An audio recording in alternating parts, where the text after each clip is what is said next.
Salah satu desa yang paling parah terkena banjir bandang adalah Desa Tateli, Kabupaten Minahasa. Terjangan air disertai kayu pada Rabu lalu itu menyeret puluhan rumah yang berada di tepi kali.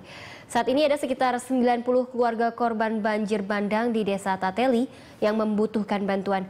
Dan untuk mengetahui informasi selengkapnya mengenai kondisi di Desa Tateli, kita telah bergabung dengan reporter Nesya Megawati. Ya, Nesya, bagaimana kondisi puluhan keluarga di sana? Apakah mereka sudah menerima bantuan?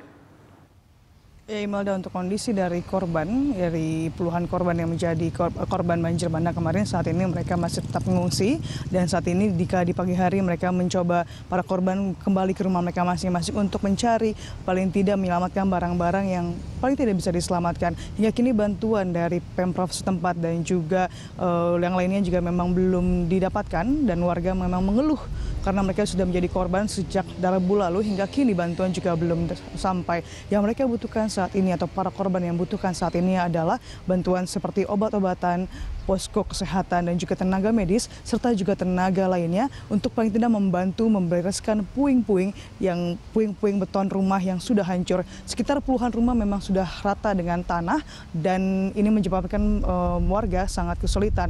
Jaringan listrik dan juga air bersih juga sangat dibutuhkan saat ini. Warga mengungsi ke beberapa tempat, diantaranya adalah di dua gereja utama yang berada di daerah Desa Tateli ini. Desa Tateli, kecamatan atau di Kabupaten Minahasa ini merupakan salah satu desa terparah ketika banjir bandang dan juga tanah longsor yang terjadi pada Rabu lalu.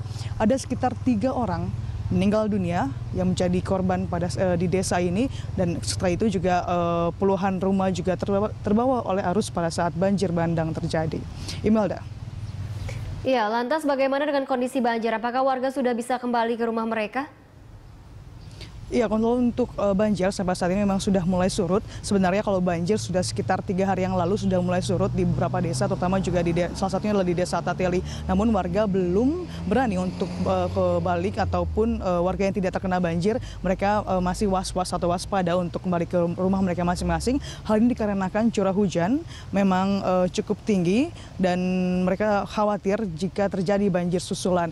Dan warga tetap mengungsi ke tempat-tempat setempat ataupun ke posko pengungsian atau ke rumah kerabat mereka yang tidak terkena ataupun tidak menjadi korban banjir. Polanya adalah bahwa warga ataupun korban banjir ini adalah ketika pagi hari sampai sore hari mereka kembali ke rumah mereka masing untuk mencari-cari barang-barang yang bisa diselamatkan dan juga membersihkan porak beton-beton rumah ataupun rumah mereka sendiri. Sementara pada malam hari mereka ke pengungsian atau ke kerabat mereka untuk bisa bertahan hidup ataupun untuk mendapatkan bantuan.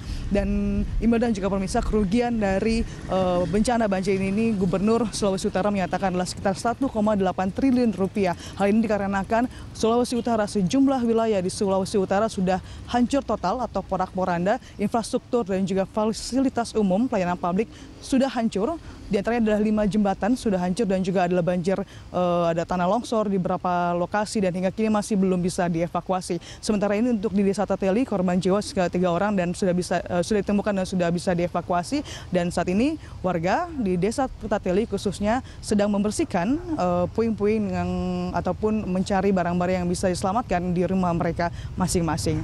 Imelda. Ya, baik Nesya, kita tunggu terus perkembangan terbaru penanganan korban banjir bandang. Nesya Megawati melaporkan dari Kabupaten Minahasa, Sulawesi Utara.